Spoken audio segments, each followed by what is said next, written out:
Hello and welcome to the opening round of the Car Sales TCR Australia SIM Racing Series. This opening round happening at Albert Park, a circuit near and dear to all lovers of motorsport here in Australia. My name's Cameron Van Dungan and I'll be bringing you all of the action across the 7 rounds we'll have that will run throughout Australia, and we'll even head on over to Macau to finish off this year. Today you'll see qualifying, you'll get 2 races, and we have 13 of our stars from Australia and New Zealand. And these are drivers you'll see taking part in real life. But tonight, and as part of this sim series, an inaugural TCR Australia SIM Racing Series, you'll really enjoy the action that we can bring you virtually. Lachlan Mansell will be joining me throughout the course of this coverage as well. And I'm really excited to see what each of our drivers can do. We had a wonderful TCR Australia Esports Cup, which finished up a little while ago with that amazing event at Bathurst. And Bathurst is where we'll head for round number 2 as well. So tonight, the format is qualifying, getting us underway. Then we will go into race 1 and race 2 a little later on. As part of that 7-round series, though, we'll go throughout the length and breadth of Australia, heading to Mount Panorama next, then off to Sydney Motorsport Park in July, Surfers Paradise as well on the 30th of July. Sandown Raceway will be on the 6th of August. Adelaide Street Circuit on the 20th of August before heading off, as I mentioned before, to Macau on the 3rd of September. 7 rounds. You'll be able to tune in through our YouTube page and also our Facebook page. And I'm really looking forward to bringing you all this action. It's another one of the wonderful initiatives within the world of TCR racing. And we've seen some wonderful esports series in TCR Europe and WTCR. And now it's Australia's turn to get in part of the action. Plenty of drivers now from Australia and New Zealand, and probably a good opportunity for bringing in our sim racing expert, Lockie Ladies Man Mansell. Now, Lachlan, you've been a real-life commentator for a very long time, but in recent years, and in fact recent months, you've really turned your attention into the sim racing sphere, haven't you? Well, I've needed something to keep myself occupied while we've been in lockdown. Good evening to you, Cameron. Good evening, everybody. Great to be part of the Car Sales TCR Australia SIM Racing Series. Tonight we are at the Albert Park Circuit, which has served as the venue for the Australian Grand Prix since 1996. 5.3 kilometres, 16 turns. But one of the key differences with this series compared to the ARG Esports Cup is that we've changed the software platform. The ARG Esports Cup was held using the iRacing platform, but we've shifted to Assetto Corsa for this series. That gives us a couple of advantages. Number one, thanks to the fantastic job that's been done by WSC in developing the TCR mod for Assetto Corsa, it brings us into line with the other TCR series that are running internationally, particularly over in Europe. But not only that, it means that we can now run cars from every manufacturer that's represented in the TCR Australia series. So tonight in the field, you've got Hyundai, you've got Volkswagen, you've got Peugeot, you've got Honda, you've got Audi, and you've got Renault. So a good variety and diversity of manufacturers, just like we're accustomed to seeing in the real-life TCR Australia series. Thank you very much, Lockie, for that. I actually went out and bought myself the latest Assetto Corsa, and I looked for the TCR option. Not available for us punters out there at the moment. This is just, as you mentioned before, for our drivers that are out there. But well and truly, there's lots of us getting out there and getting those the version of the game at the moment. Now, Lockie, we've got some amazing drivers out here this weekend. Our inaugural TCR Australian champion, Will Brown, who was part of the Esports Cup, he's out there as well in the HMO Customer Racing Hyundai i30N. Another driver to look out for, though, is actually quite a few of them throughout the field. Ben Bargwanna, though, is a late inclusion, you tell me, for Jason Bargwanna. Correct. So originally it was Jason Bargwanna who was entered to drive the Burson Auto Parts Peugeot 308, but I texted Bargs earlier today and he said, no, I've thrown Ben into the driver's seat because when it comes to sim racing, he is the guru, were Jason's words. So we can expect to see Ben Bargwanna going pretty well tonight. He was very fast aboard that car in practice. Another driver to watch out for, Cameron, will be Jaden Ransley, who was the series champion of the ARG Esports Cup. Didn't actually win any races throughout the series, but was mega consistent. I'm sure he will be very, very competitive throughout this series. There's going to be plenty of drivers joining us throughout. We're starting with this group of 13 drivers as listed on our website, Facebook page, and all of the other social media platforms you can join us on. But you can expect many more local and international entries in the coming rounds. Make sure you do follow, though, the TCR Australia website and also all of our social media pages for the updates. I can tell you the team at the Australian Racing Group really do love a wild card entry, Lockie. And I have no doubt you'll be dusting off the sim, hoping to get a shot out there, not just commentating as well. Oh, to be honest, I think if anyone's seen my sim racing exploits in recent times, they would know that I'm much better served staying in the safe confines of the behind the microphone zone rather than trying to get out on the racetrack, that's for sure. Well, a couple of drivers out there not staying so safe early on, and certainly the track limits being well and truly explored right now by many of our drivers. Johnny Martin was sitting at the top, but Ben Bargwanna has now gone to the top in qualifying. 15 minutes remaining. John Martin is up there. Dylan O'Keefe is also in the mix, as is Jaden Ransley. Timperley's an interesting driver now in fifth as well. Or where is he sitting? He's actually just dropped back the order. I've got a couple of timing monitors open in front of me. Tony D'Alberto, great driver. First ever pole position of the TCR Australian inaugural season. I was lucky enough to hop on board with him at Sydney Motorsport Park as well. And that Honda has a lot of grip, and I'm sure he's hoping that replicates across to his sim experience here at Albert Park as well. A track that is a lot more like the European circuits than some of our other Australian circuits. Indeed, it's fast, it's flowing, it's got plenty of wide open spaces. It's not like the tight confines that we get at some of the other Aussie racetracks that we'll be heading to, and it's a good diversity of circuits that we've got in this TCR Australia E-Series. We will be staying predominantly in Australia, Cameron, but we will be finishing up at the iconic Macau circuit for the final round. We know that that is a tight and tenuous and very unforgiving street circuit, so we can only imagine what will happen when we get the TCR cars heading to that track to finish off the season. Well, Mount Panorama straight up, though, next on the 2nd of July. That should be a lot of fun. They've got a lot of experience, as we mentioned before. The Enduro wrapped up the Esports Cup, so plenty of our drivers have had some time over there. What I'm really enjoying, though, in this sim racing series is this is going to continue alongside the in-real-life racing, which we'll see start up again in August. But there's a lot more of our New Zealand competitors coming along, and we'll see them really come into their own in 2021 as part of the TCR New Zealand Championship. But great to see them joining us in the sim racing series so early in the season. Indeed, and like you said, there's a few in the field tonight. So we've already touched on Jaden Ransley, Rowan Shepherd. He will be behind the wheel of the Track Tech Racing Audi RS3 tonight as well. You've got Brock Timperley, who's had some experience in the BNT NZV8s in real life. Peter Vodanovic, who we've seen here in Australia competing in the Toyota 6 Racing Series. He's flying the flag for the Kiwis as well. So we have seen in real life, certainly, and in the virtual world as well, Cameron, that the New Zealanders love to upstage the Aussies, names like Scott McLaughlin and Shane Van Gisbergen, and I reckon that there's every chance that that might continue that trend in this series as well. Well, we'll try and keep our parochial Aussie nature out of this one with 12 minutes remaining in qualifying. Ben Bargwanna still sits at the top of the chart. Jaden Ransley, as you mentioned before, in second. Johnny Martin and Tony D'Alberto doing a great job up into fourth. He's really started to come along with his sim racing, has Tony D'Alberto. There's been some frustrating moments for him as we watch that number 50 Honda on screen at the moment.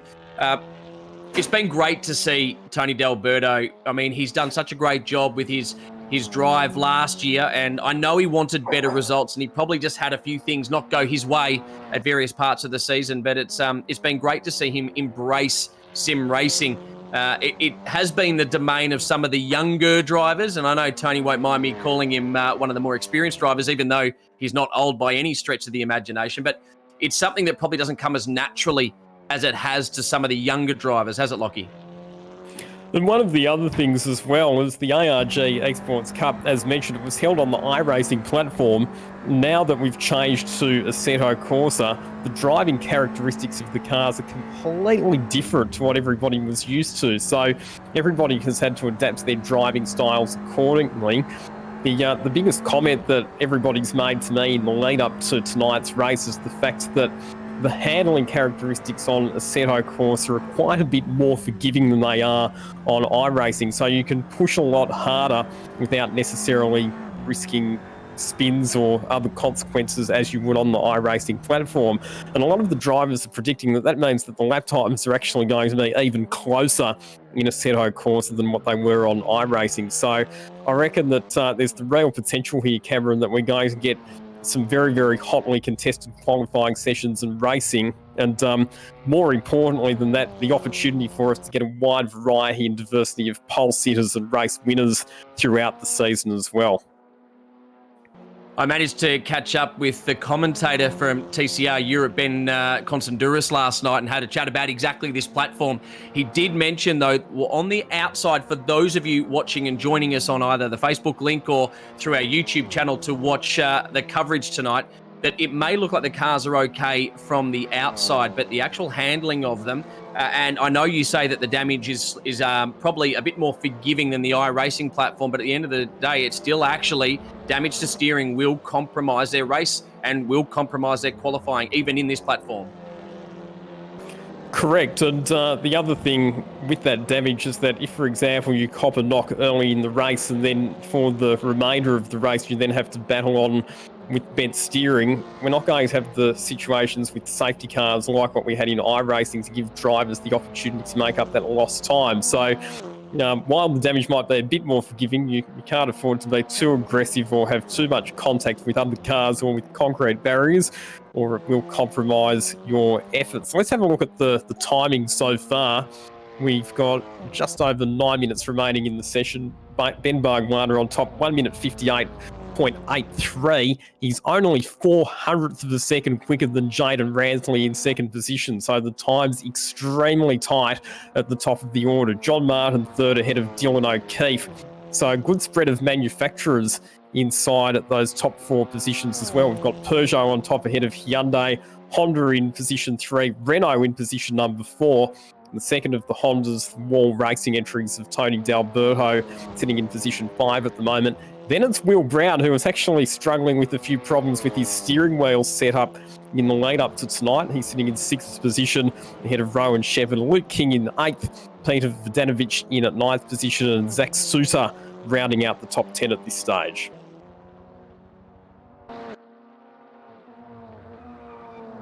So qualifying critical in the virtual world, just like it is in real life. You really don't want to get caught up in any of the scuffles down into turn 1 at Albert Park, but more importantly, turn 3, the critical point that trips over so many drivers in the real world, as well as I'm sure we'll see tonight in this as well. It's one of the things you see on all the forums, Lockie, and we'll have quite a few sim races and quite a few console racers joining us for the coverage tonight. I know I'm now a member of just about every sim group there is online, and it just seems to be frustration early on getting caught up in scuffles and someone else's accident. And really, you want to qualify well just to get yourself above the fray and hopefully get a nice clean first lap and set yourself up for the back end of the race. Correct. It's a bit like real life motorsport in that regard, in that if you qualify in the cut and thrust of the mid-pack, it does leave you very vulnerable to getting caught up in incidents and getting caught up in damage. So, yeah, all the drivers will be highly motivated to qualify as high up the order as they can, that's for sure. One of the things in this qualifying session is tyre wear. So, in Assetto Corsa, just like other simulation platforms, there is tyre wear, and the drivers are saying that after about 4 laps, that's when you can really start to notice a drop-off in tyre performance. One thing they won't have to worry about in the races, though, is warming up their tyres. They have been granted the luxury of tyre warmers for this evening's races. So often we do see in real life, and I know that you'll be very much aware of this, Cameron, with your experience commentating the real life TCR series, that the cars do tend to be very skatey, particularly in the early laps with drivers trying to generate rear tyre temperature. Thankfully for them, it won't be so much of an issue this evening. Lockie, you're so kind. I thought you were going to reference a one-off stint I had in James Moffat's Renault last year, which I I can tell you, on cold tyres, these things are dynamite. On ice-cold tyres, they are undrivable. So these drivers in real life in a TCR car, and I have just as much respect for the virtual racers out there as well, they are very difficult cars to drive. They need professionals at the wheel, of which I am not, Lockie. You're a recreational racer who has had a bit of experience and success, but anyway, I'm interested to get more of your thoughts on that. What was it like, your stint in the real-life TCR car? my one lap where I literally went round and round and round. The cars are amazing bits of kit. They're actually quite roomy, a lot more spacious inside than you probably expect, and certainly compared to any race car I've driven before. So you actually felt like it felt more like being in a rally car, in an Australian Rally Championship car. So you've got a bit more room about you. I didn't have a paddle shift, so the Renault actually had a sequential box, whereas the Honda, for example, runs a paddle shift. I've been lucky enough to be a passenger, as I mentioned earlier, with Tony D'Alberto around Sydney Motorsport Park and see how they get hustled properly by a real driver. And there's Tony D'Alberto now on screen. And look, the differences in the cars are from what I saw, it felt night and day. The Honda just felt planted. The Renault was a bit more work. They're very difficult to drive, Lockie. I turned in at turn one on what I thought was 60% of what the car could do, and literally I lost the car on turn one at the bend. They are very difficult cars to drive. And Bruin Beasley, who actually ran the Gary Rogers Motorsport TCR program last year as well, when we were having a chat over a nice quiet beverage one night, had a good chuckle, and he thought I'd handle the car a bit better, but he said, yeah, they're not an easy car to drive at all. So that's your experience in the real world, but I'm also curious about your recent experience in the virtual world, because I have seen, Cameron, on social media some images of you and your family members doing a bit of sim racing. How's that been going for you? Oh, when you're locked down and you can't go to motorsport events, we've all got to do what we can, don't we? It doesn't matter whether you're at the top end of the sport like some of the drivers that are out there right now, or whether you're a casual observer on the couch like many other friends that we see. Was that Dylan O'Keefe just having a moment there out of, I think, turn 3, was it? So we'll keep an eye out as to... No, this is back around about turn 6, I think that was. So we'll keep an eye on that with 3 minutes 40 remaining. Lockie, I cannot get near my sim, to be totally honest with you. I've got a 5-year-old boy that wants to be a race car driver, and I am not allowed near it. So every time I look at it, he tells me to go and get him a drink, and that's my day done. Much like, as we see Ben Bargwanna on screen, I guarantee Jason is sitting somewhere in the background watching on and supporting his young charger. I'm really keen to see Ben progress as well in his real life racing. I know they've had a wonderful program between Jason and Ben, but I don't think Jason will give up the drive as quickly as he did in real life, as quickly as he did for tonight's sim racing event. So Ben Bargwanna's actually improved his time at the top of the order as well, Cameron. He's got down to a 1 minute 58.5, so he's now opened up 0.2 of a second of Dylan O'Keefe, who's moved the Gary Rogers Motorsport Renault Megane RS up into second position, provisionally onto the front row of the grid. Jaden Ransley slots back to third spot ahead of John Martin. Then we go back to Brock Timperley in position 5 at this stage. Just noticed on timing as well that Chelsea Angelo, who we saw out on the circuit in practice earlier on aboard her Astron Tech VW Golf, has just joined the session. So possibly a few little technical glitches there for Chelsea, which has caused her to be a bit late joining this qualifying session.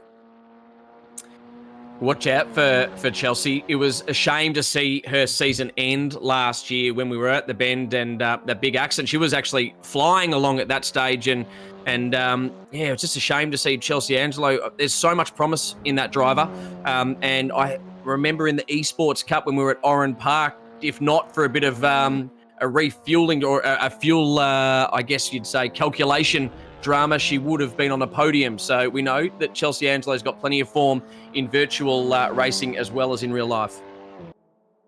Indeed, and she's built up quite the impressive following on Twitch as people tune in to follow her virtual racing exploits. There she is on screen at the moment in the Astron Tech VW Golf, just heading out of turns 9 and 10 through the long sweeping left-hander that then takes you up into the very high-speed chicane through turns 11 and 12. And I can tell you that track limits in qualifying will be strictly enforced by the software. If you use too much of the road or you go off the road, your lap time will be invalidated. So that's the other thing that drivers have to be careful of. But we are now getting to the business end of qualifying, Cameron. Only 60 seconds remaining on the clock.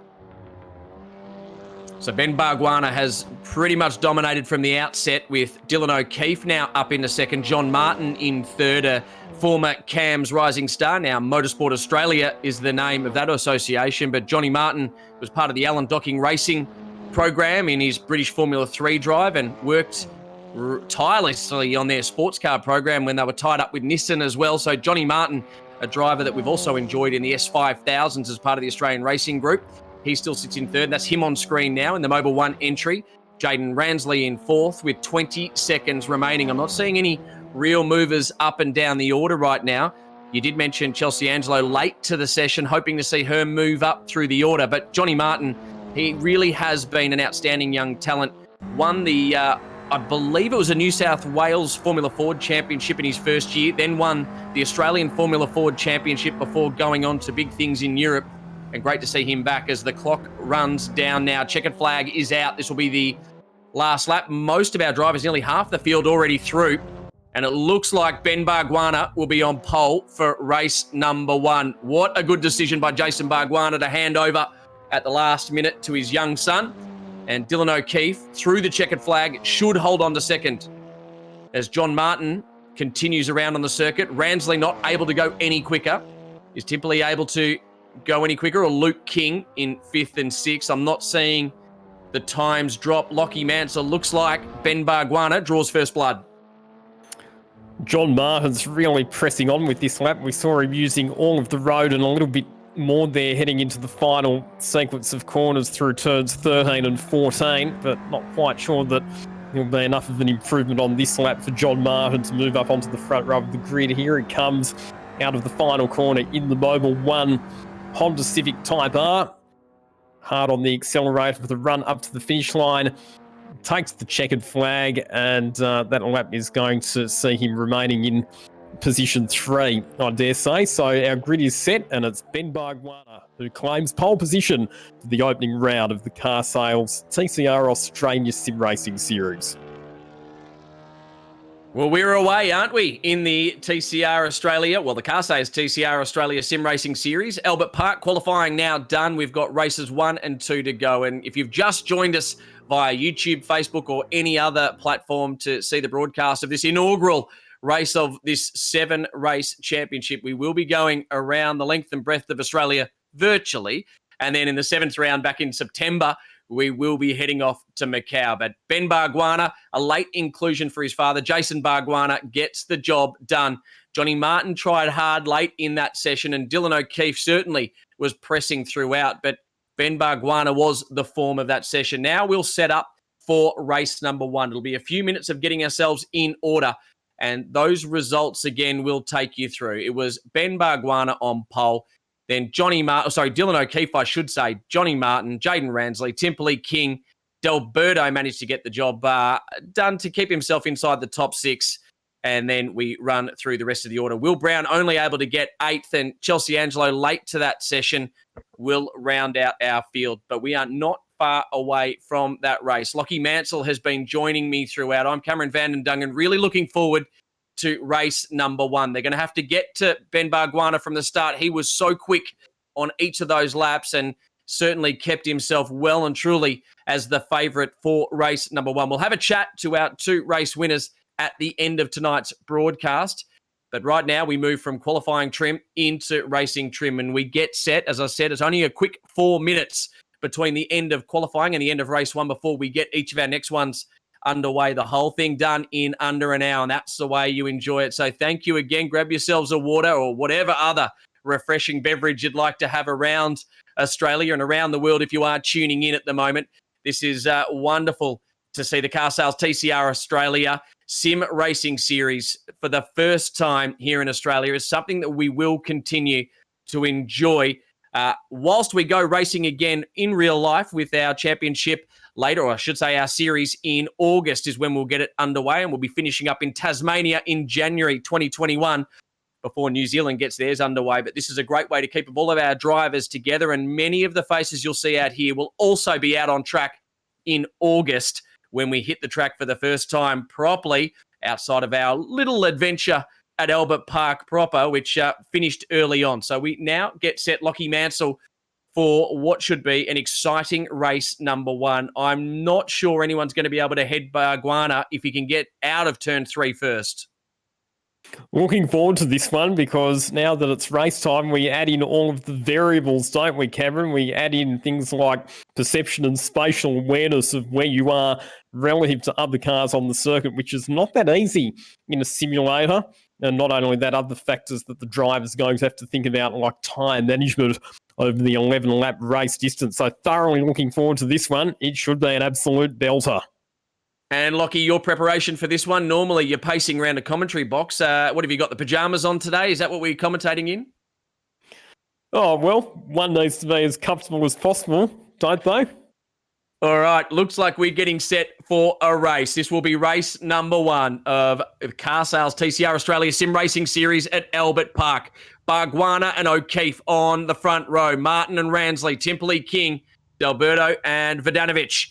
We will be working our way around this wonderful, iconic circuit. 25 years we've been at Albert Park racing. 1996 was the first year for the Formula One Australian Grand Prix when we ripped it out of the hearts of South Australians. And I'm sure that one stuck with a very good mate of mine that'll also be one of our commentators. So we are just checking as to how this is setting up at the moment. Cars out on the grid, and we are waiting to get this race underway. As I mentioned before, Albert Park, such a great circuit, such an enjoyable place to race for so many of our drivers, and a place that is near and dear to the hearts of all Australian motorsport fans. So before 1996, the Grand Prix came. As the red lights go on now, we get set for a race. Lights out, and we're racing here at the Car Sales TCR Australia Sim Racing Series at Albert Park. Good run down to turn number 1. Remember, it switches back into turn number 2, covering off now. It looks like they're keeping it clean on the entry there. Don't worry about track limits at the moment. This is lap number 1. It's about the exit of turn number 2 and the run down to turn number 3. Good jostling for position there. Dylan O'Keefe, he's holding John Martin at bay. And look at this, just looking for track position nice and early. Ben Bargwanna sweeps through as Dylan O'Keefe holds off John Martin, but he'll have the inside run into turn 4. So John Martin now in control, but if Dylan O'Keefe can stick there, he'll have the inside to turn number 5. No, John Martin holds on. Look at Ransley now pushing her. Is that Timperley also on the back there as Tony D'Alberto in position number 6 joins in the battle. And as I said before, if Ben Bargwanna could get through turn 3 first, he would start to put a bit of a gap on them. Lockie Mansell, nice, tidy start to this lap. Yeah, excellent job from Ben Bargwanna there. We saw that he had to move across to the inside on the run down into turn 1 to cover off Dylan O'Keefe. But since then, while all of the other drivers behind have been squabbling for position, it has allowed Ben Bargwanna just to ease out a bit of breathing space over the rest of the field. Really good racecraft there from John Martin as well. Sent it to the outside of Dylan O'Keefe into turn number 3. He was able to hold station, which then put him on the inside for turn 4, and he's moved up into second position.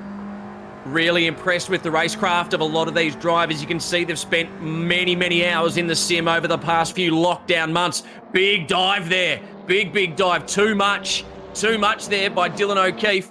And he overshoots it and is going to lose another position now, maybe 2. But Dylan O'Keefe, he certainly won't die wondering whether he was going to make it into that corner as we head down to turn 15 and make our way back to turn 16. And around for another lap. I got an SMS from Jason Bargwanna. Lockie, can you please decipher this for me? It says, wahoo. So I think Jason Bargwanna very happy with how Ben's driving. And I think if he goes on to win this race, you can probably expect another text message, how good's this, or something along those lines.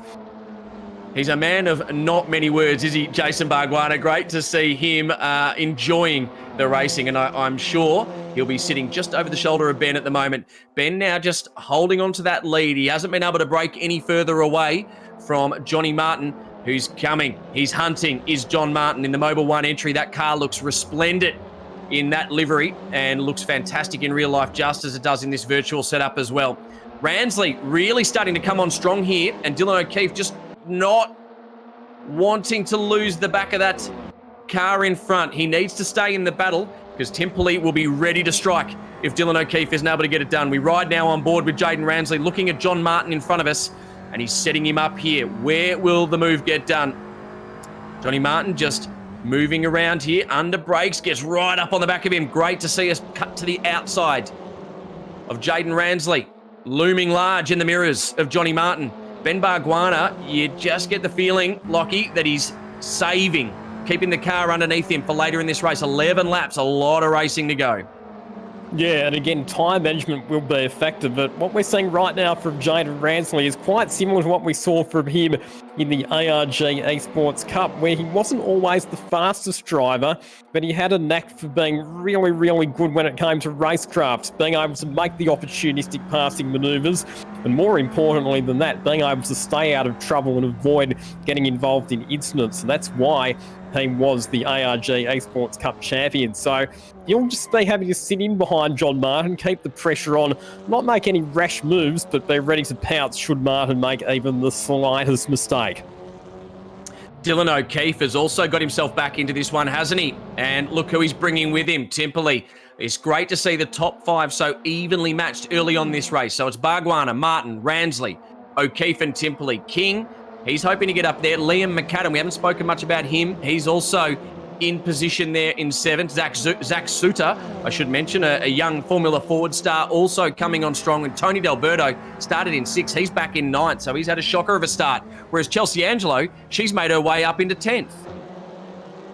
And fastest lap of the race on lap number 2, being recorded by Dylan O'Keefe, 1 minute 59.5. He was the fastest driver on the circuit that time around, but the lap times all very, very close. We've got the top 6 cars in the motor race all getting down into the 1 minute 59s.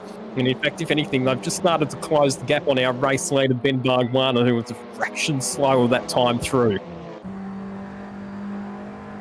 So race settling down now, and you can see Jaden Ransley looking for the moment, waiting for his opportunity. Ben Bargwanna, he's come back to Johnny Martin here, but I think, as we mentioned earlier, he's just controlling this race. So Jaden Ransley looking for the moment, looking for a weakness, waiting for a mistake, and Dylan O'Keefe well and truly in this battle now. Look at him ranging up in the rear view mirrors of Jaden Ransley. So Dylan O'Keefe, he's in the fight for what is effectively the lead here, because Ben Bargwanna now come right back to John Martin. He has. So, as I said, Ben Bargwanna's last lap around was a little bit slower, and it's brought him back into the clutches of the cars behind. So, this is what we're accustomed to seeing in real-life TCR racing, isn't it, Cameron? Big conga lines of cars all dicing ferociously for track position lap after lap. And essentially, it's just waiting to see who will make a mistake, who will slip. As we see Dylan O'Keefe now well and truly onto the back of Jaden Ransley. And now the pressure's really on Timperley, as Brock Timperley looking like he might get dropped if he can't tack onto the back there of Dylan O'Keefe. You can see Dylan O'Keefe going underneath us. He made a switch across to Gary Rogers Motorsport at the end of last year, and now he's certainly a driver that we'll be watching throughout the course of this year. He stood out last year, didn't he, Lockie? And I know you've had a fair bit to do with Dylan O'Keefe. He's a great driver, he's a great person, but he had a great year last year. He did, and making the switch, like you say, from the Ash Seawood Motorsport Alfa Romeo through to the Gary Rogers Motorsport Renault Megane TCR car for the 2020 season, and looking to continue that strong form this year. Speaking of Ashley Seawood Motorsport, their driver Jay Hansen, unfortunately having to miss this round due to some prior commitments, but we will see the Ash Seawood Alfa Romeo Giulietta back on the track for the remaining 6 rounds of the series. So we approach the halfway mark. Well, I'll tell you what, we've got a bit more to go. Albert Park, a really interesting circuit, Lockie, and especially for TCR cars, not just TCR Australia, but this type of vehicle. I was really looking forward to getting to see them across a full race weekend. Unfortunately, that was cut short this year, but it's great to see them out there at the moment. I wonder how the tyre life would have gone over an 11-lap race in real life, or even a 10-lap race in real life. They'll really be torched by the end of this. As you mentioned in the lead-up, Lockie, the rear tyre temp is critical, but also maintaining that front tyre life is such an important part. When you look at these cars up close as well, you get an idea of just how little they use the rear brakes and how little they use the rear tyres. When you look at the size of the brakes, Lockie, and they are not even the size of a motorbike brake on the rear of a TCR car. It really is the front of the car that does all of the work, and the point that you made about the front tyres and conserving and managing the front tyres for an 11-lap race certainly rings true, because here at Albert Park you've got long, loaded corners that are going to put a lot of pressure on those front tyres. Should give a shout out at the moment, Lockie. I've been getting lots of messages from people out there. Sam Stratton, part of the HMO customer racing team, he's watching on, really enjoying the coverage tonight. So hello, Sam. I know you've got a new place you've just moved into. I hope you're enjoying everything that tonight has to offer and your area has to offer. But Lockie, there's plenty of people tuning in tonight. I know amongst your platforms as well. You've really enjoyed your switch across to the sim racing community, haven't you? It's been fantastic, and it's opened my eyes to a whole other motorsport world, which has really burst into prominence since the real life side of things has been on hold for a little while. But in terms of the professionalism with which sim racers approach their craft, it is every bit as impressive as what a lot of the real life drivers are. So, just like real life motorsport, there's interesting storylines and big personalities who've all got fascinating stories to tell. So, thoroughly enjoying my involvement in sim racing. It looks like we've got to move on a little bit further down the order into turn number 9. That's Zach Souter getting his elbows out. Yeah, it looks like with Liam McAdam as well. I wonder how much damage came about as a result of that contact. We're back now at the front of the pack, and Ben Bargwanna well and truly in control again. John Martin doing such a great job to keep Jaden Ransley at bay. Dylan O'Keefe, though, just waiting. He knows something's about to unfold in front of him. Better to save the car for a little bit later on than to get involved in a scuffle you don't need to be in part of. This is John Martin we ride on board with, looking just up the road at Ben Bargwanna, keeping it nice and tidy, but the battle really is right behind him. So John Martin doing an outstanding job of keeping Jaden Ransley at bay. And Lockie, I know you mentioned the various stories that rotate throughout the in real life racing world, but geez, the more we see of sim racing, the more we'll get to know the various personalities involved, the team owners, the bosses, the structures that are behind it. It's every bit as intriguing and fascinating. And I've been catching myself out on YouTube videos, listening to interviews with team bosses that have had sim racing teams for up to 20 years. It's amazing, this world that those of us that have been immersed for our entire lives in real life racing have probably been oblivious to until now. And that's been one of the benefits of this lockdown. I know there's not many benefits of lockdown, but this certainly has, and that's the rise and prominence of sim racing community. Not just our professional drivers moving across, but also those that are professionals in their own right in the world of sim racing. And more, Cameron, it's becoming recognised as a legitimate pathway into real-life motorsport as well. And, I mean, we've already seen it over the last decade with names like Justin Rugia and Matt Simmons, who, of course, was very successful with the Nismo GT Academy. But not only is the sim racing technology becoming more and more realistic, but real-life race cars are moving the other way as well, with a lot of the driver assists and a lot of the technology that's now coming into race cars. They're becoming, in a lot of respects, more and more like computers. So you're getting this convergence between real life and online sim racing, which means that it's becoming easier to adapt from one to the other. Great to see now Brock Timperley getting into the battle. He's fought his way back. The Kiwi in the Hyundai i30N, Brock Timperley Motorsport. We may well see him out there in a TCR car later this year in real life as well. And he's fought hard to get himself back into the battle. But we ride on board with Jaden Ransley. That's Dylan O'Keefe behind him. And as I mentioned before, Brock Timperley, who's been able to fight his way back into the battle. So we start another lap. This will be lap 7 of 11, Lockie. We're getting into the business end of this race. Race number 1 of the Car Sales TCR Australia Sim Racing Series, the inaugural round. And one that will be one we'll look back on and go, wow, it had to start somewhere, so why not start at Albert Park? And with the relentless pace that these top 5 drivers have been recording, Cameron, they've built up quite a sizable buffer now over the next group of cars, where you've got Luke King, You've got Zach Soutar, Tony D'Alberto, Liam McAdam involved in that as well. So these top five, they're all pushing each other on, and they're all starting to break away from the rest of the field. And what I've enjoyed about it, other than that one little bit of contact we saw between Liam McAdam and who is he disappeared now as well? I'm just keeping his eye. No, Zach Soutar's been able to continue on. He's actually up into 7th at the moment. D'Alberto's worked his way back into 8th, and McAdam, as a result of that contact, has dropped back into 9th at the moment. But as I was mentioning before, it's been a very clean race, and there was always the potential early on when we got real-life races to come out sim racing that it would just be carnage. But really, as we've spent more and more time in sims, the racing has become purely that, about the racing, the right moves, not just pushing your way through, but setting the drivers up, waiting for your opportunity, waiting for the moment to pounce. And this battle has been fantastic. The one on screen right now, we're right on board with Jaden Ransley, and John Martin has not put a foot wrong. He has been under fire from lap number 1, and yet he's been able to hold on and every now and then just eke a bit out of Ben Bargwanna, who has been well and truly in control from the outset. One of the things that I've noticed about John Martin lately in some of the other sim racing commentary that I've been doing is that he has been doing a fair bit of sim racing endurance events. And from a mental perspective, Cameron, those sorts of events are really, really valuable for teaching you how to drive for long periods of time without making any unforced mistakes. And I think that endurance experience is going to serve John Martin very, very well with the situation that he's in at the moment.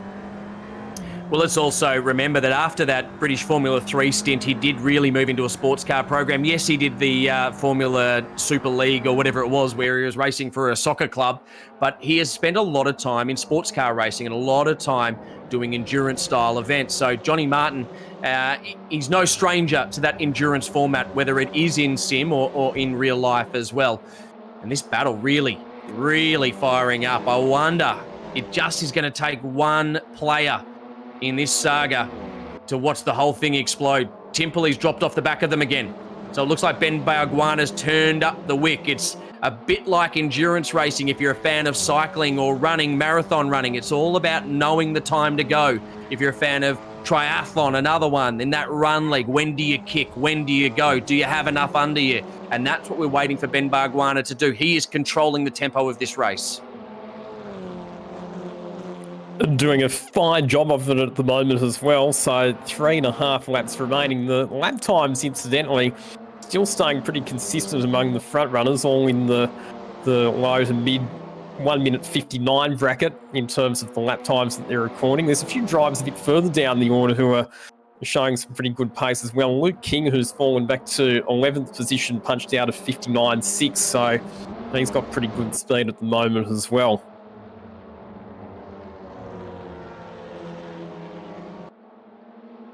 Intriguing, isn't it, Lockie? We haven't really been able to look at any other battles because the battle for the lead has been where all the action's been.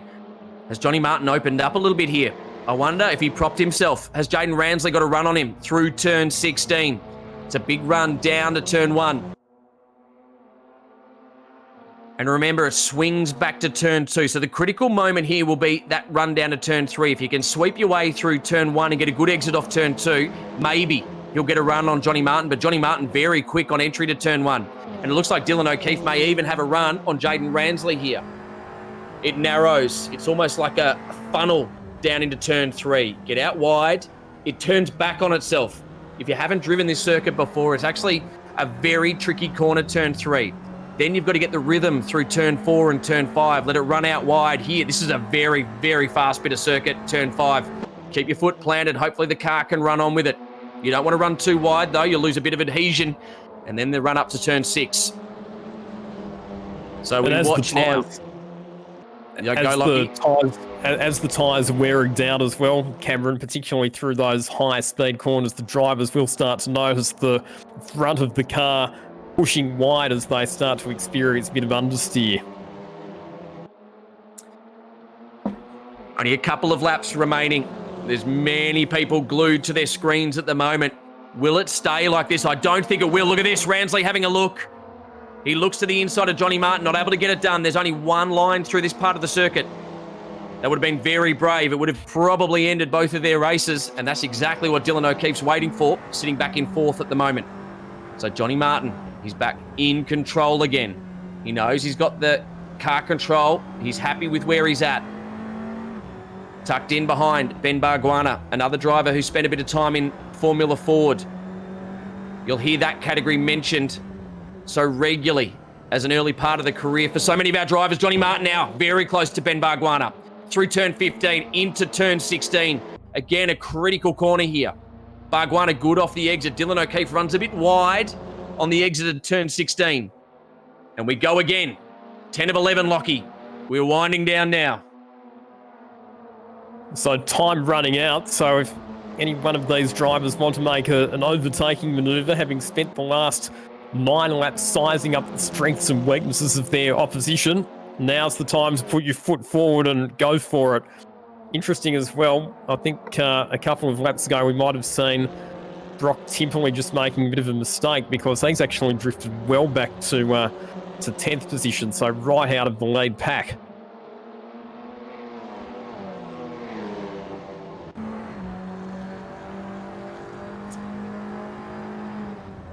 Okay, here we go. Dylan O'Keefe has a look. Does he get up under that rear wing? So Jaden Ransley in front of him. Starting to get agitated is Dylan O'Keefe. A couple of laps to go, 1.5 to be exact. And he's starting to look for the moment to make his move. Look at this, Dylan O'Keefe. He looks to the inside. Not there, Dylan. They've both run wide, have they? Ransley, as Johnny Martin now looks to be well and truly comfortable in second, and that little bit of a moment took Ransley's attention away and he ran wide on the exit. Now Dylan O'Keefe has a look at the final step on the podium. A very quick bit of circuit around here. Those walls are very close when you're in a car, but now it opens up.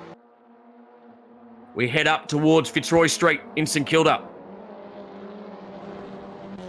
Some fast corners through here. Will he have a look at turn 15? Dylan O'Keefe. That's the hairpin. So we're through 14 now. Looks to the outside, and Ransley's planted it on the inside of the corner. Turn 15, that hairpin turns back on itself. Again, we see so many drivers from Formula One all the way down, overcook it into turn 15, but good exit from turn 16. Back onto the main straight here for Jaden Ransley. And he lives to fight for another lap. Last lap begins. Ben Barguana in control from John Martin, Jaden Ransley, Dylan O'Keefe, and Tony D'Alberto now up into the top 5. Yeah, Tony D's done a really good job, so currently keeping Zach Suter at bay. And Luke King, who was down the order a couple of laps ago, has worked his way back up into 7th position as well. Ahead of Rowan Shepherd, Chelsea Angelo up to 9th position, and then Liam McAdam rounding out the top 10. And just noticed a car that was parked on the side of the road there. I think that might have been Will Brown. We know that he was having some steering dramas earlier on in the night, so looks like they might have come to bite Will Brown heading into the final stages of this race. But the battle was on for the final spot on the podium because Dylan O'Keefe is still right under the rear wing of Jaden Ransley. So that's where the battle is. It looks like first and second, barring a catastrophe, are locked in. They're etching their names on the first race win as part of the Car Sales TCR Australia SIM Racing Series. This is race 1. We've got 1 to go. There'll be a short 4-minute break, and Ben Barguana, I wonder what Jason will be sending across the text messages shortly. If Wahoo was where he was at the end of qualifying, he'll be ecstatic at the drive of Ben Barguana. But it's not over yet. Look in the background. Dylan O'Keefe is covered off. That was a couple of movements there by Jaden Ransley. His run's now compromised. This is giving Dylan O'Keefe a good opportunity now. Turn 13 through, turn 14 now. We make our way round to the last couple of corners in race number 1. Ransley parks it on the inside of the corner. Can he get back across? He's really covering off here, compromising the run of Dylan O'Keefe. But well done, Ben Barguana, race 1 winner for the Car Sales TCR Australia SIM Racing Series here at Albert Park. Johnny Martin, great job. You were under threat throughout that race, and Jaden Ransley holds on for 3rd place. Dylan O'Keefe home in 4th. Lockie Mansell, that was a great race. Whilst we didn't see a huge amount of moves at the front, that was on from the outset. It was, and it was a high-quality demonstration of driving from all of those top four drivers, because none of them really put a foot wrong right throughout that race, even though the pressure was extreme and that they were separated by hundredths and thousandths of a second in terms of their lap times for most of it. So really, really classy performance there from the top four. But it's Bargs Jr., Ben Bargwana, who comes home with the first race victory of this brand new car sales TCR Australia SIM Racing Series. Yeah, it was really impressive, Lockie. That Ben Bargwana drive, he was in control from the outset. He knew what he was doing, and he just kept on eking out the times he needed when he needed to. He didn't go and need to win by the length of the straight. He did enough. He kept the car underneath him, and it was a very, very smart drive from Ben Bargwana. One of the most impressive drives, though, was from John Martin. The pressure that Jaden Ransley put on him from the outset was immense, and Johnny Martin never buckled. So a great drive from the Queenslander. Curious to find out what happened to Brock Timperley as well, because, like I said, he was right with the lead pack for a good half to two-thirds of that race, but he faded, ended up falling all the way back to 13th position at the end. So not sure if it was a technical problem or some other issue there for Brock Timperley, but a bit of a shame for one of our Hyundai i30 drivers. So what a race that was, race number one as part of the Car Sales TCR Australia SIM Racing Series. We've got another race coming up shortly, and it was Ben Bargwana who was the dominant force throughout that race, but wasn't exciting all the way throughout. We had a battle for the lead in the top 5 cars throughout. Brock Timperley dropped away right at the end, but Dylan O'Keefe, he threw everything at Jaden Ransley, as did Ransley at Johnny Martin, and Johnny Martin did what he could to hold on to Ben Bargwana. Sorry to all the other drivers that were out there. I'm sure there were some amazing battles, but when it's that good at the front, we just have to stay with the action. Some notable performances as well. Tony D'Alberto, he dropped back as far as 9th and then worked his way back into the top 6. Chelsea Angelo, she made her way halfway up through the order and started out of a position about 13th, and I think she was about 7th or 8th by the end of it. So a great job from Chelsea Angelo as well.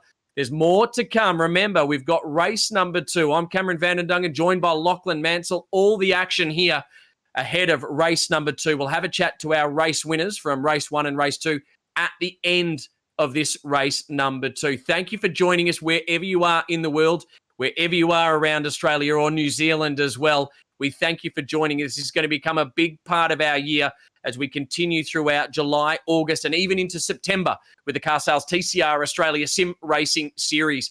What a wonderful virtual studio we're in here as well. So thank you to all the crew behind the scenes that have put this together. It's great to be involved as part of the TCR family. We know this happens as part of TCR Europe and WTCR as well, as we get those official results from race number 1. But great to have it here in this part of the world for Australians and New Zealanders. So thank you again for everyone joining us. Race number 2 about to get underway very shortly, and the order will remain as it was earlier. Lockie, I know you're looking forward to race number 2 as well.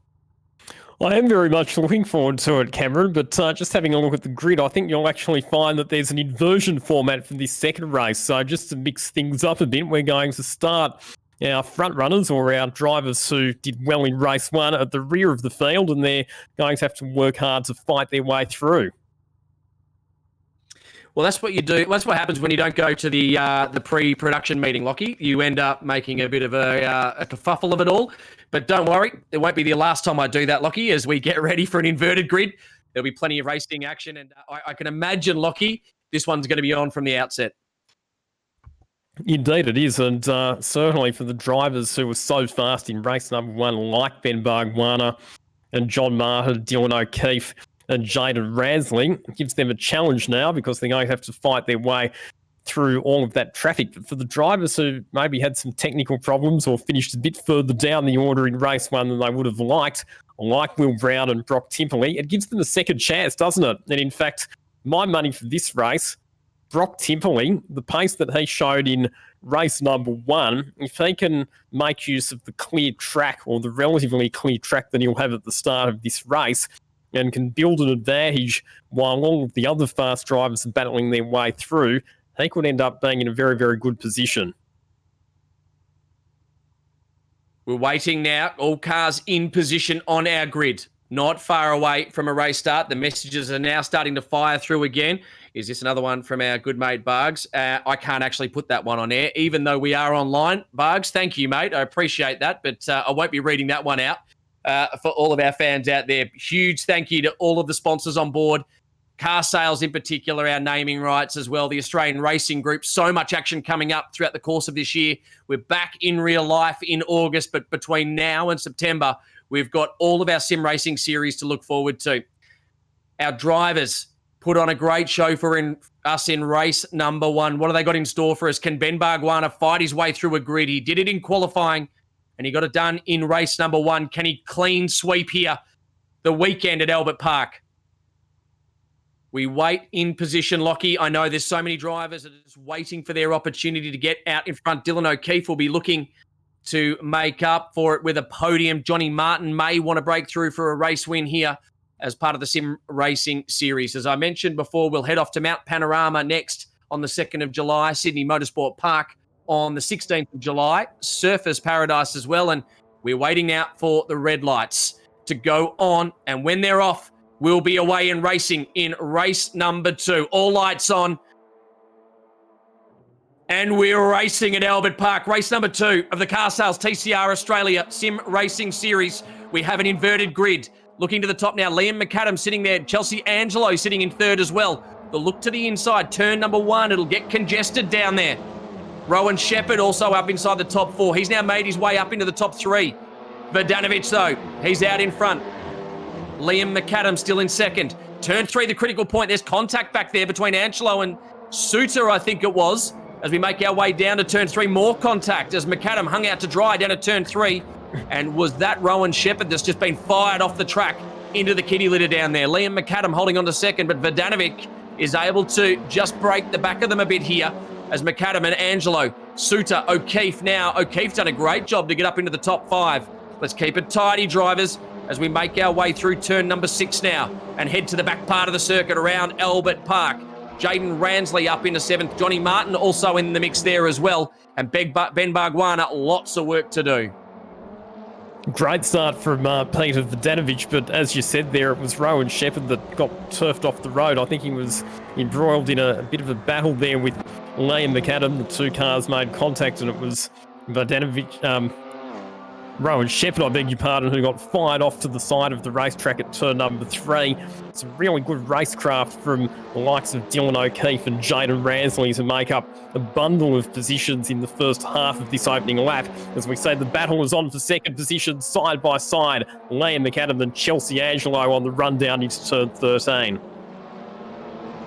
Chelsea Angelo made the right call, but she nearly got turned around for it. In fact, she did. She's been put into the wall, and I think that may have been, well, I'm not sure. I'm not going to make a call just yet, but Chelsea Angelo, I believe, just helped into the wall. Or was that Tony D'Alberto? We've got cars firing up and down the order all throughout our timing monitor at the moment. No, there's Tony D'Alberto. He's in 6th place. So don't worry about the timing monitor. You can see him there, the number 50 Honda of Tony D'Alberto. But we're back to the front of the field. Verdanovic. He sits out in front at the moment. So he's done it from the outset. Now Verdanovic in a Hyundai i30N for Racing Sims New Zealand. He is a Kiwi. We won't hold that against him as we look to Liam McAdam now in 2nd. He's putting a little bit of a gap on there from Zach Suter. And Dylan O'Keefe, here he comes, looming large again in 4th. Here we go. There's a move now from Dylan O'Keefe up the inside. Is there going to be racing room? A little bit of contact there, but Dylan O'Keefe through on Zach Suter. Not afraid to get his elbows out in the early stages of this race, Dylan O'Keefe, and already up inside the top 3 positions. We haven't even completed 2 laps yet, so really, really good progress up through the field. Let's check on the progress from Ben Bargwanna, our race 1 winner. He's still down in 10th position at this stage, so hasn't been able to get ahead of his rivals quite as efficiently as the likes of O'Keefe and Ransley, who both sit in the top 5 at this stage. So that's Ben Bargwanna on screen. You can tell the Burson Auto Parts livery. That will be on the side of the real-life car later on this year as well, as we move back to the front of the pack. Well, this is the battle for 2nd at the moment. Liam McAdam in the blue entry. Out in front, just behind him, Dylan O'Keefe, who got through on Zach Suter, the young Formula Ford star, who sits in 4th place at the moment. We just rode on board with him. Looks like he's under threat again as well, though. Is that Jaden Ransley now making his way through? That should be job done on Zach Suter. So Jaden Ransley now through, and he chases on up the road after Dylan O'Keefe. Zach Suter not giving up though, looks to do the switch back down the inside of Jaden Ransley, but the HMO Customer Racing Hyundai shuts the door as O'Keefe goes for a move down the inside of Liam McAdam at turn number 15. Not quite able to do so. We'll look to try and switch back and get the better run onto the main straight coming out of the 16th and final corner. It will be a drag race between the McAdam Audi and the O'Keefe Renault heading down into turn 1. And a look at Jaden Ransley looming large behind these two drivers. He'll be looking to try and capitalise as well. O'Keefe finally manages to get the job done on McAdam. He's up into second position, and he's off in pursuit of Peter Vodanovic, who is now over 3 seconds up the road. And Ransley just had a bit of contact with McAdam. He had a run on him there as we've got a spinner. Is that Tony D'Alberto? Yes, but he's just used the car in front of him, which I think was Luke King, for brakes, and they all managed to keep going. Johnny Martin may be the big beneficiary of this entire battle as he leans on Luke King, who you'll be feeling very beaten up at the moment. Zach Suter will be feeling a bit beaten up as well, because it was contact from D'Alberto there at turn number 3, which saw him getting forced wide off the racetrack as well. Great story, Zach Suter, of course, like you say, stepping up from the Australian Formula Ford Championship, running as effectively a privateer team with some technical assistance from Brett Francis in the TCR Australia Series. Look at Liam McAdam under huge assault from Jaden Ransley as they head around that long sweeping left-hander and into the high-speed chicane at turns 11 and 12. McAdam just manages to keep that Hyundai at bay for the time being. Yeah, but it won't be for long, will it? We've seen a really good run from Ransley a few times, and McAdam just struggling to keep the pace with him, although he's been able to get back onto the rear wing of Dylan O'Keefe just up the road from him. So Liam McAdam, in those mirrors, all he'll see is Hyundai badge, and that's Jaden Ransley right behind him.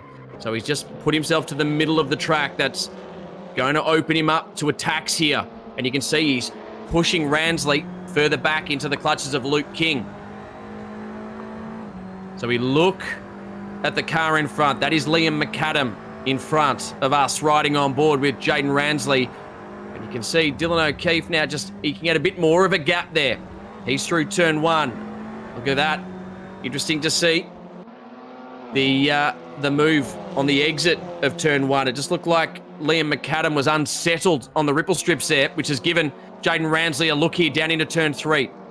Get the car stopped. Remember, it's a very tight turn. It turns back on itself, so you can't go too skinny there because you really do compromise your run through the very fast turn 4 and turn 5, which sets you up for the back part of the circuit. And Luke King, he's ever closer now to the back of Jaden Ransley. Easy to spot, isn't he, Luke King, with that multicoloured VW Golf, and while McAdam and Ransley have been battling, Luke King's been able to make up some time on both of them.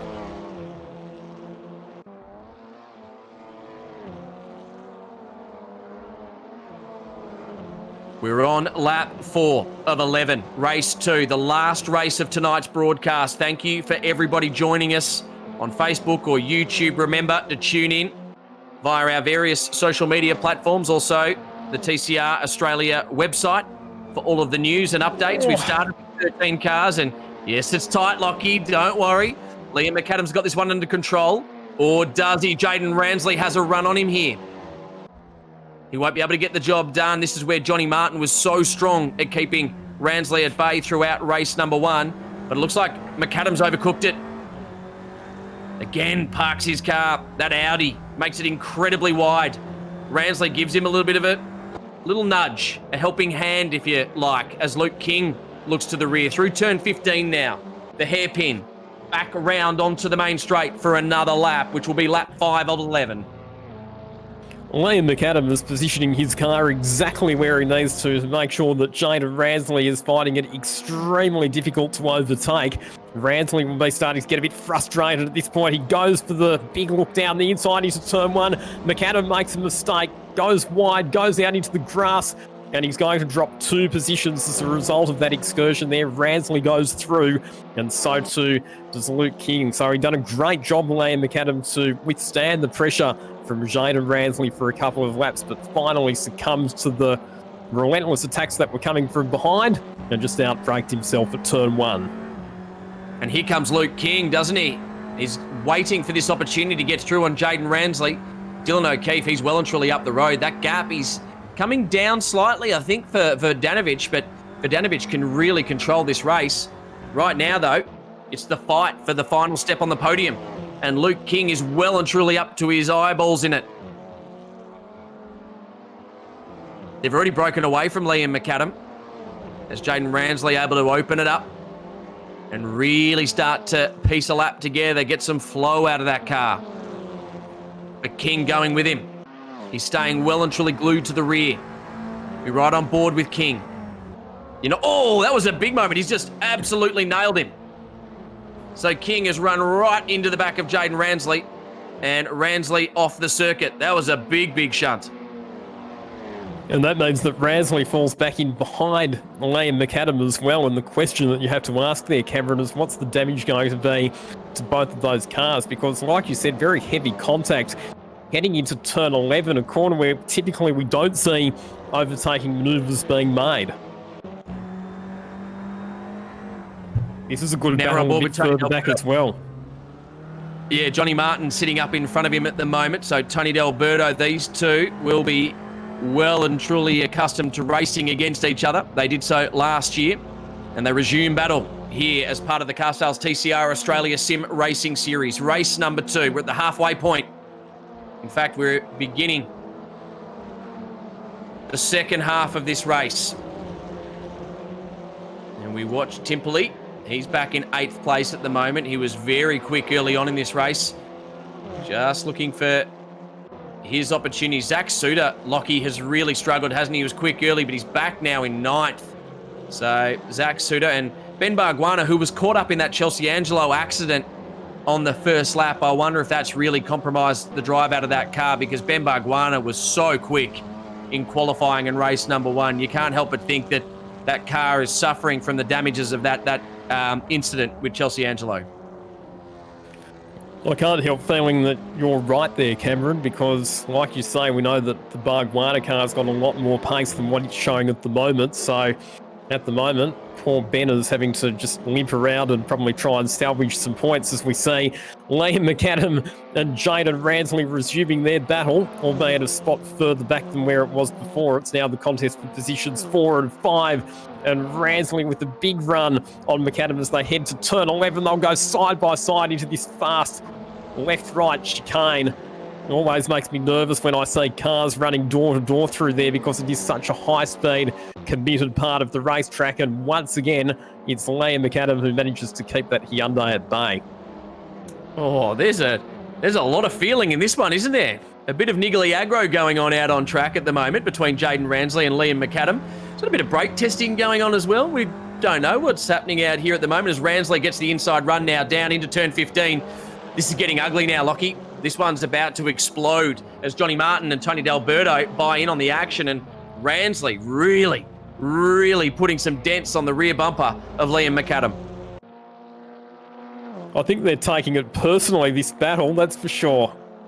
John Martin might be the driver who's really well placed to capitalise here, as again we see McAdam driving it to the inside of the road. He gets into the side of Jaden Ransley. They both go off the track. Somehow, Liam McAdam rejoins the circuit, still managing to stay ahead of that battle group. Lockie, Johnny Martin did that one. He pushed Ransley into McAdam, and now Johnny Martin gets his own medicine back as McAdam pushes him off the circuit. This is great. I tell you what, this one is the one you'd want to get behind the garages after a race of at the circuit, because this would be one very interesting paddock at the end of this race. So McAdam still somehow staying ahead. It's now D'Alberto who's moved up to 5th position. Ransley relegated back to 6th.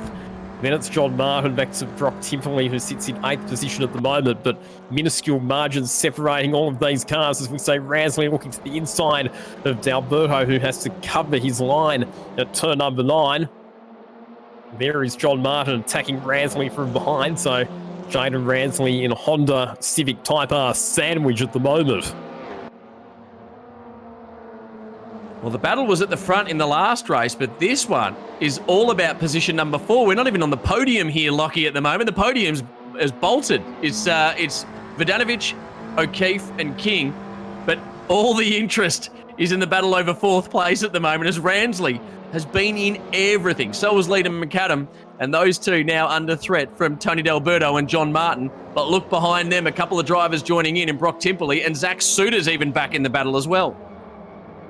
So once again, we've got a big conga line of cars that are all queuing up one behind each other.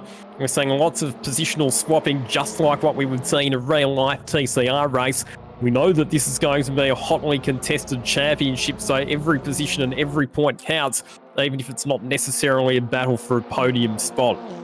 Lockie, I tell you what, this is starting to look up at the lineup of ladies at the Middle Park Hotel waiting for you after race on Sunday at the Albert Park Grand Prix, isn't it? Look at them all. They're just waiting for their turn to buy a ticket to the Lockie show. We've only a few laps remaining, and we are fighting over 4th place like it is for a world championship. With adequate social distancing, of course, Cameron. Hey, we were pre-social distancing at the time, weren't we, Lockie? You love a bit of Middle Park Hotel action. It took you until lap 8 of our second race to get that reference in. Just loosening up, mate. Just loosening up, Lockie. We've got plenty more rounds to go. We'll be going all over Australia from the comfort of our studies and lounge rooms, and I'm sure you'll be enjoying every minute of this just like I am. It's been a great start to the series so far, Lockie, and we're starting to wind down now. The lead, if we look to the front, Vodanovic is only 1.8 seconds to the good of Dylan O'Keefe, so this could be on at the back end of this race. We'll keep an eye out on this one as Luke King, he's just a very lonely 3rd at the moment. The battle for 4th, 5th, 6th, 7th, you could throw a blanket over him. This is almost like a Formula V race out there at the moment, Lockie. And oh no, Tony D'Alberto gets turned around at turn number 11. He was running side by side there with John Martin, and there's been contact there. Simultaneously, while that was happening, we also saw that Jaden Ransley finally managed to get ahead of Liam McAdam with an outside move on the run into turn 11 as Ben Barguana files down the inside of Zach Suter. That's the contest for positions 8 and 9. Tony D'Alberto's dropped all the way down to 10th position as a result of that spin. And just in reference to the battle for the lead that you were talking about, Dylan O'Keefe was 0.6 of a second quicker than Peter Vodanovic on the last lap, so the margin has come down once again. It's now only 1.5 seconds. I wouldn't be surprised, Cameron, if we get a grandstand finish with those two cars battling it out for the win in the last couple of laps. Well, a huge thank you to our directors over in Italy at the moment. They've switched to that battle for us right now. That's Dylan O'Keefe hunting Vodanovic, the Kiwi, up the road in front of him. I'm sure there are quite a few fans of the Gary Rogers team and of the Renault marque that'll be enjoying the rise of Dylan O'Keefe in virtual racing and hoping to see more of this throughout our in real life version, which will be starting underway again in August this year. But we're a couple of laps away, and it looks like Dylan O'Keefe is in for a barnstorming finish. He's coming home with a wet sail. How many different other analogies can I use, Lockie, as we start to wind down this race? Race number 2 to wind up the first round of what is our inaugural Car Sales TCR Australia SIM Racing Series. And what a place to start at Albert Park. Well, it's Kiwi versus Aussie, isn't it? Peter Vodanovic, the New Zealand driver, just ahead of Dylan O'Keefe at the moment. Vodanovic rose to prominence here in Australia, racing in the Toyota AX6 series last year, had some very good results. Unfortunately, also had a very spectacular crash at the Bathurst round, but looking forward to seeing more of Vodanovic in action, hopefully, in the TCR New Zealand series. The margin now under 1 second between Vodanovic and O'Keefe, so O'Keefe is going to have a couple of laps to try and find a way past this race-leading Kiwi-driven Hyundai i30. Well, as we've seen, Lockie, catching up to a driver in this format is one thing. Getting past them is something entirely different. I wonder how much of his tyre Dylan O'Keefe's had to use up to make up the gap that Vodanovic had been able to lead. But Vodanovic has handed it to him here. Look at that. He runs wide on the exit of turn 1. That is gifted it to Dylan O'Keefe. And Dylan O'Keefe says, thank you very much. I'll take that, and runs down to turn 3, now in the lead. I was just giving Vodanovic the big wind-up, and then comes Dylan O'Keefe. So he's just run wide at turn 1 and handed the race over to the Renault driver. You have to fail a bit for Vodanovic there, because O'Keefe hadn't quite got close enough to actually start putting the pressure on, but just made the slight mistake. We've already seen it a couple of times in these last 2 races, just a little bit too deep under brakes into turn 1, runs out into the grass. The loss of momentum out of turn number 2 meant that it was fairly easy for O'Keefe to make that move through. As we say, Liam McAdam, still, he's been in battles all race long, now duking it out with Ben Bargwanna for positions 7 and 8. Well, Bargwanna's started to come on strong, hasn't he? He was languishing down in 10th for someone with the pace we know he has, as we ride on board with Ben Bargwanna. He looks at Liam McAdam. McAdam, that car will have dents on its every single panel, from its roof to its bumper to its every quarter panel, you name it. That car will not come back straight. Neither does it look like Ben Bargwanna's. He's starting to get a bit of a short back and sides as well. Brock Timperley in there as well. And Luke King will be coming back going, geez, that was a leisurely drive for me, while everyone else is coming up beaten. Oh, and Liam McAdam off the road at turn 11. Once again, that was a big hold your breath moment with cars running side by side through there. Zach Suter takes advantage of Bargwanna running a bit wide to slip up the inside into 7th position. Oh, as Brock Timperley goes wide and runs it off the racetrack at turn 13, and will lose a few spots in the process of that one. Heading towards the last lap. In fact, Dylan O'Keefe just starts the last lap, whilst the drivers on screen make their way through turn 16 for the second last time. This is your race leader. He really put in the hard yards on that first lap, Lockie. He went and cut a swathe through the field and put himself into a wonderful position. And Dylan O'Keefe, while we were watching that battle over 4th, 5th and 6th, he put his head down and really ate into that lead that Vodanovic had. And when the pressure came, Vodanovic just wasn't able to withstand it. And Dylan O'Keefe now, on the last lap, is well and truly in control. So just doing a bit of rough mental arithmetic here as well, Cameron, and I believe that 4th in race 1 and 1st in race 2 for Dylan O'Keefe could well be enough to see him come out of this round as the overall championship leader as well. We'll let our ever hard-working officials do a bit of number crunching with the points after the race, but provisionally, I think you would have to say that Dylan O'Keefe's looking in a pretty strong position as far as the championship picture goes. Yeah, from the outset, absolutely. Ransley had a good, solid first and second race. He's still sitting in 4th at the moment, as did Johnny Martin, but that race win for Dylan O'Keefe will certainly do wonders for him early on in this championship run for the Sim Racing Series. So Dylan O'Keefe, we ride on board with him. He fought hard and just narrowly missed the podium at the end of race number 1. He's got a couple of turns still to go. Makes his way through turn 14, now towards the hairpin at turn 15. Tricky little corner, make sure you get stopped, rotate through it, and then get across to open up turn 16. He missed the podium in race number 1, but Dylan O'Keefe wins race 2 of the Car Sales TCR Sim Racing Series here at Albert Park. Outstanding drive from the Gary Rogers Motorsport entry, and the driver that made the switch from an Alfa Romeo across to a Renault in the off-season.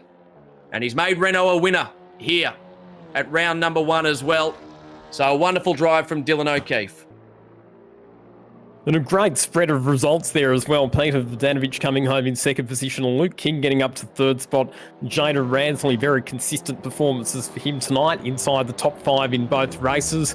And Ben Bargwanna must have had a really, really good final lap, because he's actually made it up to position number 5 just before the checkered flag there, ahead of Zach Suter, John Martin, back to Brock Timperley, Liam McAdam, who was in the thick of the action all race long in that one.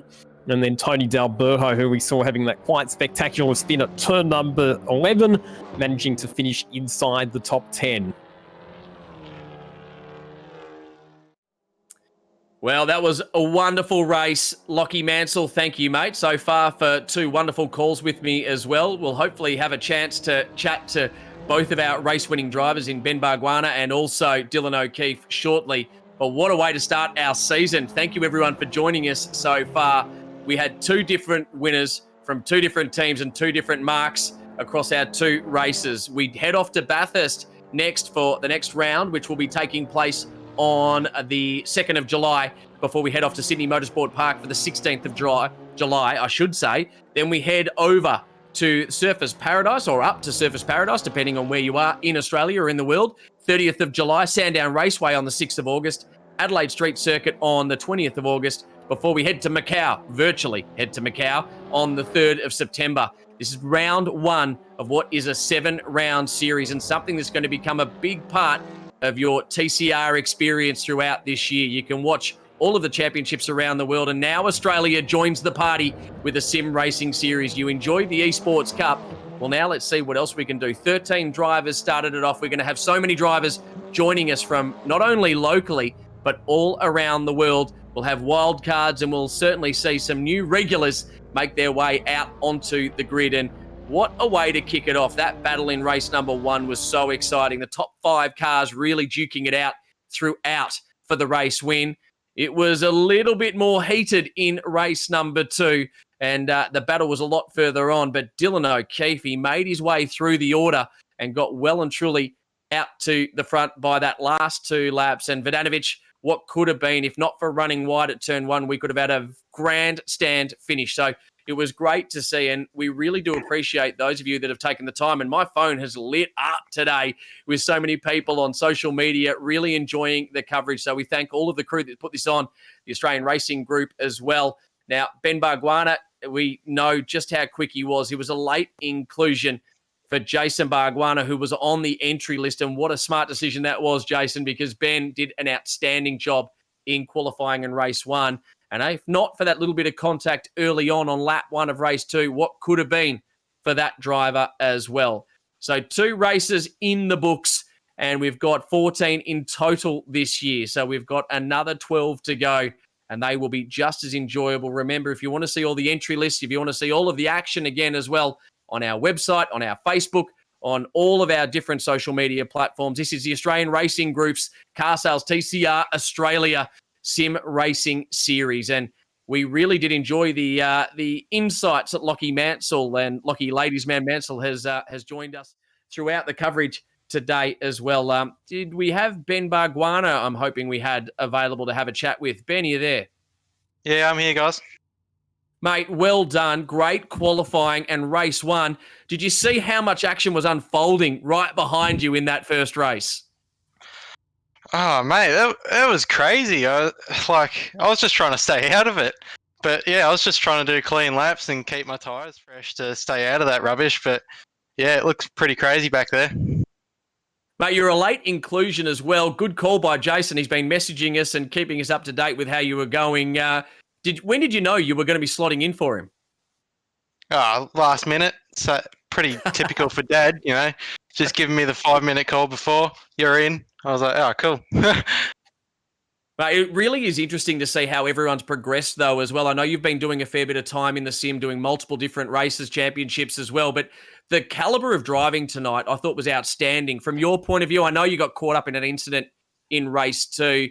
It really is lifting, isn't it, the more people are spending time in sims? Oh, yeah, definitely. I mean, that incident I was in was just, you know, it was an unfortunate thing. I just couldn't avoid it. But apart from that, the racing's been really good, really clean. And everyone's thinking about passing moves a little bit more instead of just going for it. So it's really good to see. And it's really good to trust everyone you're racing with.